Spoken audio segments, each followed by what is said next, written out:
Всем привет! Могло показаться, что я забросила этот YouTube канал, но это не так. Я хочу постараться снимать больше видео, больше контента, но мне показалось, что я показала все, что могла. Я показала то, как мы переезжали, какие были цены на продукты, с какими трудностями мы сталкивались, и мне показалось, что я больше ничего не могу вам показать и рассказать. Но, наверное, это не так, потому что этот канал для меня это как тоже мой какой-то дневник, который я могу пересматривать со временем, и для меня это было бы тоже интересно, поэтому я продолжаю. В Аргентине мы находимся уже 7 месяцев, да, в это воскресенье будет 7 месяцев, как мы живем в Аргентине. Мы уже успели получить вторую прекарию, это такая бумажечка для тех, кто не знает, это не ВНЖ, это не ПМЖ, это бумажка, которая дает вам легальное нахождение в стране, ну, из которого вы можете открыть там банковскую карту в каких-то определенных банках, мы этого еще пока не делали. Вот, в общем, она дает вам право легального нахождения в стране, пока ваши документы находятся в миграционной службе на рассмотрении. Что у нас с испанским языком? Я так немножко по новостям вам пробегусь, расскажу, что вообще происходило за это время.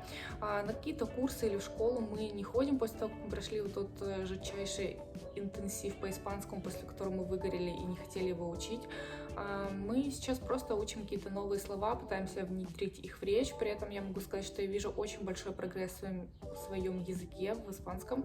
Например, я уже полностью могу по словам разделять речь, я могу понимать, что мне говорят. Единственная проблема, которая есть здесь с языком, это люди очень быстро разговаривают, и я не всегда могу понять, разделить по словам речь, чтобы вычленить какие-то слова, которые я знаю, и, например, додумать то, что хотел мне сказать человек, это не всегда получается, вот, но я думаю, что эта проблема тоже решится, когда просто расширится мой словарный запас.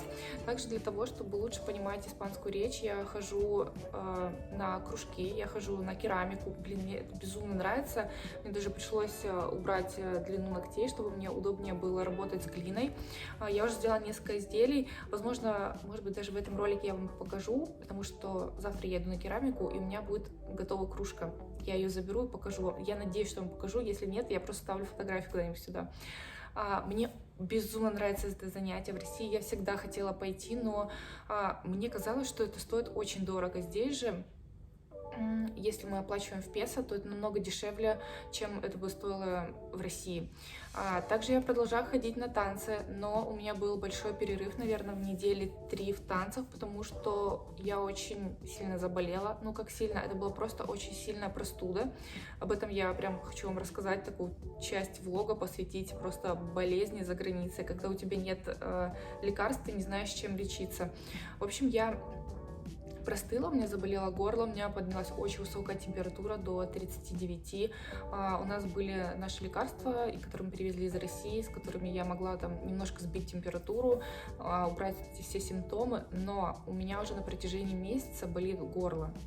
И я поговорила с некоторыми людьми на тему болезни, на тему аллергии и поняла, что, скорее всего, у меня аллергия, потому что горло не может болеть месяц. Я полоскала горло, я покупала разные брызгалки для горла, леденцы, все что угодно, но оно продолжало болеть.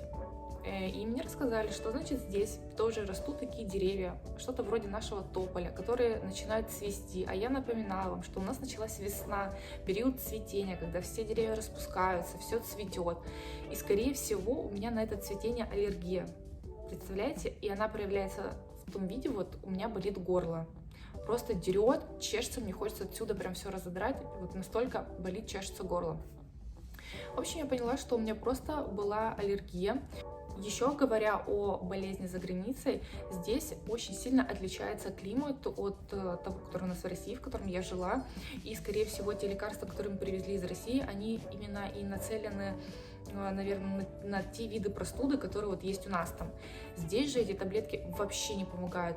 Спреи от горла не помогают. То, чем полоскать горло, не помогает. Леденцы тоже не помогают. Пришлось покупать все местное, разбираться с этим, читать инструкции, составы, что подойдет там для сухого кашля, для... Боже, это просто целый какой-то этап жизни. Вот, я не знаю, я повзрослела, наверное, лет на 10 за вот этот месяц, пока я была в простуде, в аллергии. Ну, от аллергии я пью обычные седативные таблетки, поэтому как бы вроде бы все нормально.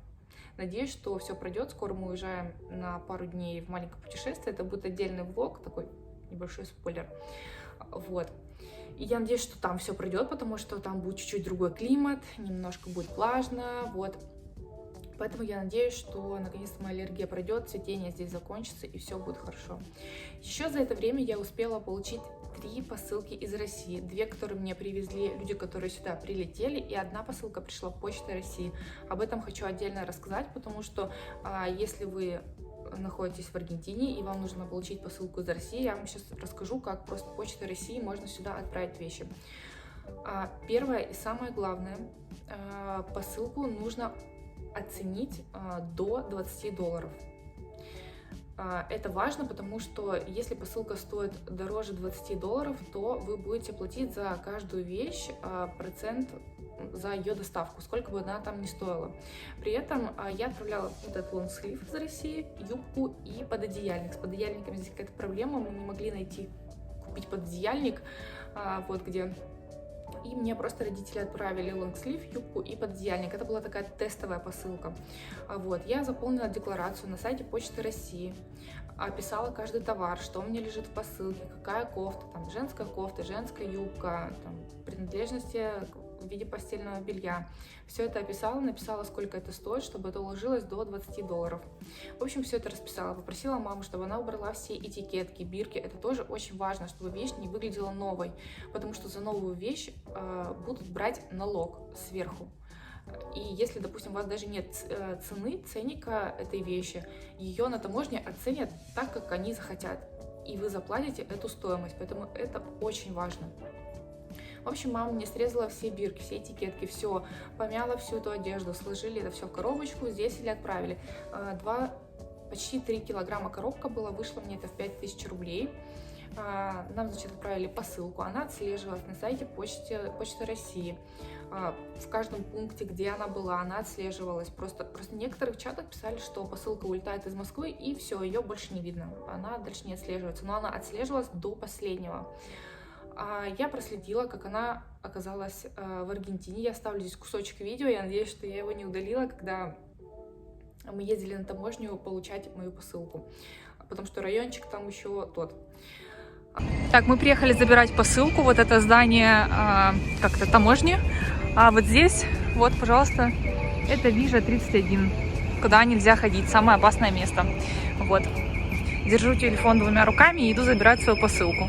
В общем, мы поехали получать посылку, вроде я смотрю, что она уже находится в Аргентине.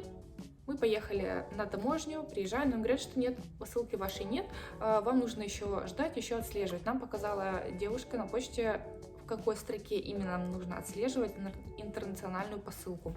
Прошла еще неделя. В конечном итоге прошло ровно 3 недели от отправки до момента моего получения посылки.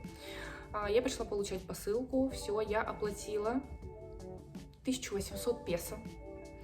И когда я стала забирать, с меня хотели взять еще деньги, потому что меня просили перечислить, что лежит в посылке. Я перечислила, что это кофта, юбка и пододеяльник. Мне говорят, это вещи, за это нужно заплатить налог. Я говорю, но они не новые вещи, не новые, пододеяльник не новый, это мои вещи для переезда, мне отправила их мама, посмотрите, фамилия одинаковая у отправителя, у получателя. Нет, все равно нужно заплатить, пока он не спросил, какая ценность посылки. Ценность посылки, напомню, я написала $20. Когда я ему озвучила, что ценность посылки $20, тогда он сказал, что мы можем ее просто так забирать. Если бы я написала, что посылка дороже там $30-50, мне пришлось бы заплатить налог. Причем оплатить налог можно только с помощью кредитной или дебетовой карты, которых у нас здесь нет. Мы не можем здесь себе открыть счет, чтобы у нас была местная карточка. И я не знаю, что было с этой посылкой. Возможно, ее отправили бы обратно, или, может быть, бы ее, не знаю, утилизировали. Но было бы очень обидно и неприятно, если бы я ее не получила. И остальные 2 посылки мне привезли просто люди, которые сюда летели, потому что все-таки в первом видео, самом, которое я выпустила на YouTube, я вам говорила, что здесь прям все классно, все есть, все можно найти. Но пожив здесь, я понимаю, что с качеством есть большие проблемы. Проблемы я имею в виду одежду. Одежда очень некачественная, и при этом она очень дорого стоит. То есть для того качества, которого она есть, она стоит просто немыслимых денег. За нее такие деньги я бы не стала платить. Поэтому Иногда даже дешевле выходит заказать вещь из России, заплатить за 1 килограмм $30, чтобы тебе прислали нормальные вещи, даже с того же Валбериса. Я постоянно там заказывала вот эти две посылки, которые мне пришли. Там практически все вещи оттуда. Я хотела вам снять обзор вещей, которые мне пришли на весну и лето, но почему-то я подумала, что это будет не актуально, потому что в России сейчас осень, зима, кому нужны мои юбки смотреть. Потом я думаю, возможно, я сниму отдельный ролик, где я просто сделаю распаковку, покажу, что мне пришло, потому что мне еще пришла посылка золотого яблока, я тоже это снимала и никуда не выложила. Не знаю, какой-то у меня был творческий кризис, наверное, потому что я все снимала и ничего не выкладывала. В общем, да, мне пришло 3 посылки. Так, мне кажется, что я основные новости рассказала. Это то, что мы находимся в Аргентине уже 7 месяцев. То, что у меня появилась аллергия, какое-то местное цветение непонятное. Что мне пришли 3 посылки из России. Мы отправляемся в маленькое путешествие. Я забыла вам рассказать главное. У меня на балконе появился огород. Небольшой, но огород. Я решила высадить огурцы и томаты черри. Сейчас я вам покажу, что у меня из этого вышло. Так, вот так выглядит наш балкон. Я сразу извиняюсь за вот эту штуку. Это с прошлой квартиры. Наши вещи, которые здесь лежат, их просто некуда убрать. Итак, пожалуйста, смотрите, вот мои прекрасные помидоры. Они скоро зацветут, уже появляются здесь вот цветочки маленькие. Это будут томаты черри, и это мои огурцы. Посмотрите. Вот они, малюсенькие, висят. И вот там, вот он маленький, вот здесь 2. В общем, сегодня утром я насчитала их примерно штучек 7. А это те, которые остались, я их просто не посадила, у меня не было бутылок, не было земли, куда можно было это пересадить. Это несчастный укроп, который не смог вырасти. Ну вот что-то тут вот такое вот есть, но я его пока не выбрасываю. Еще я купила вот такую вот елочку на балкон. Небольшой цветочек тоже нужно пересадить, потому что она в таком вот некрасивом горшке. Это моя прекрасная лаванда, которую я пересадила в горшочек. Она здесь стоит в тени, потому что когда у нас прямое солнце, сегодня пасмурно, прямое солнце, и она вянет от него. Вот. Ой, маленький бутончик здесь, смотрите. В общем, моя прекрасная лаванда, которая растет. Здесь вот цветочки, которые цветут. Им тоже очень плохо от солнца. Вот это вообще, блин, засох. Но ничего. И вот она. Блин, хотела показать вам красивое, но все некрасивое. Красивая петуния была. Тоже она цвела. Все с ней было хорошо. И, блин, да что такое? Реально, все отцвело. Ну ладно. Нет, вот. Вот еще 2 бутончика будет. Будут зацветать еще цветочки. Что вот такой вот у меня огород. Зря время я не теряла, пока меня не было на ютубе, пока я ничего не снимала. Зато я вырастила огурцы из семечки. Из семечки маленькой выросли вот такие огурцы и вот такие вот кусты помидор. Я надеюсь, когда мы уедем, с ними ничего не случится, потому что мы попросили хозяйку нашей квартиры, чтобы она присмотрела за нашими цветами и за мелиссой. Вот такие вот дела. И вот такая вот у нас сегодня не очень какая-то погода, очень ветрено, прохладно. Были дни, когда мы даже загорали у бассейна, но это было буквально пару дней. А в остальные же дни вот такая вот непонятная весенняя погода у нас. Так, у нас новый день и прямое включение из ванны. И простите, пожалуйста, за этот стикер, но ничего сделать не могу, отклеивать не буду. Как можете заметить по моему прекрасному образу, мы сегодня собираемся на концерт The Weeknd. Я буду вам все снимать, все показывать. Сейчас вы просто сами все увидите. Так, мы уже вышли, ждем такси. Вот такой вот у меня сегодня образ. Ой, солнышки в такси, а это красиво. Смотрите, кардиган, наверное, сниму, если там будет тепло. Но я надеюсь, что там будет жарко. И такая красивая штучка на шее еще. Так, мы уже приехали. Идем вот в такой вот небольшой очереди. Еще вот там люди разделились по улицам. И сейчас мы должны, наверное, еще будем там стоять в очереди, потому что будут пропускать по билетам. Это пока только это очередь перед очередью. Все как обычно. Мы уже прошли, не было вообще никакой очереди, ничего. Чуть-чуть играет музыка. Вот так. Очереди не было, что очень странно. Мы думали, будет большая очередь, будем стоять. И приехали намного заранее.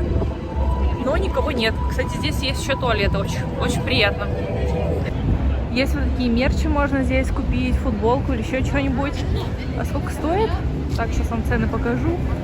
21, 25. Блин, мы столько не брали денег. Мы столько не брали, да? Блин, ну останется до футболки. Зато концерт просмотрим. Так, все, получаем браслетики. Gracias.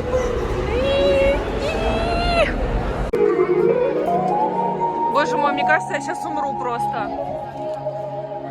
У меня просто вся спина в мурашках. Не от того, что мне холодно, а от того, что я просто в шоке. Я не могу поесть. Это просто капец.